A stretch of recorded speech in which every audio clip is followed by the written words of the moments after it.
All right, let's go to the US now. And joining me is the Australian's US correspondent, Adam Creighton.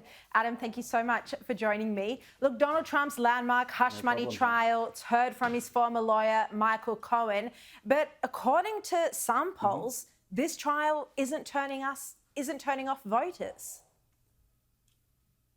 Yeah, look, I think more broadly, it's not hurting Donald Trump so far. I mean, it's been in the news, basically saturation coverage here for 3 weeks. But if you look at the political betting markets and the national polls, over the past 3 weeks, Donald Trump has actually inched up slightly. So it's not hurting him yet. But of course, the verdict is not out yet. And that actually could come just in a few weeks, because the trial itself only has a couple more days to go, potentially maybe 3 or 4 more days.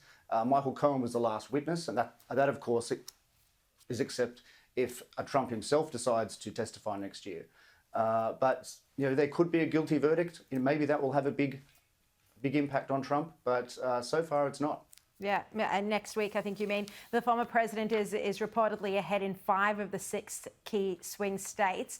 Adam, let's talk about the US border crisis. You were at the Mexico border just last week. This, of course, is one of the key policy battles that is going to change votes ahead of the election. Yes, that's right. Certainly it's still the number one political issue in the US for most voters. Of course, there's been all the focus on the Trump trials, but it's still the border, and all of those millions of people that have been crossing. It was really interesting to go to Eagle Pass, which has been basically the coalface of the crossings. I went there for a few days, and one of the surprising things, well, actually 2 surprising things. Firstly, the numbers have fallen off extremely dramatically.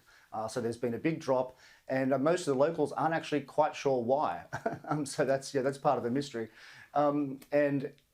And secondly, I think the politics of these border towns is changing too. It's becoming a little more Republican. These were Democrat strongholds for a long time, so that is quite significant too.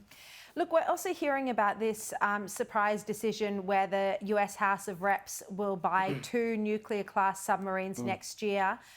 This was after a budget proposal which only indicated they might buy 1. So what does this mean for the AUKUS security pact?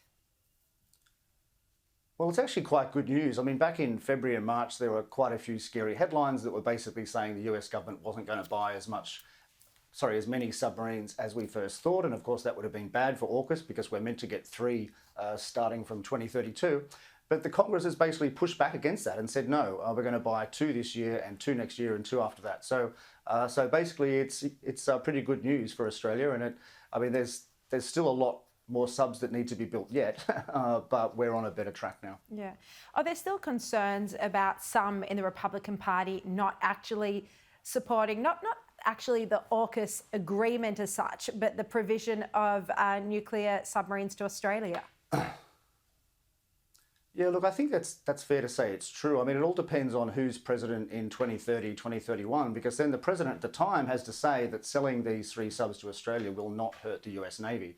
And right now, the US Navy has fallen massively behind in sub production. So it's really got to pick up the pace.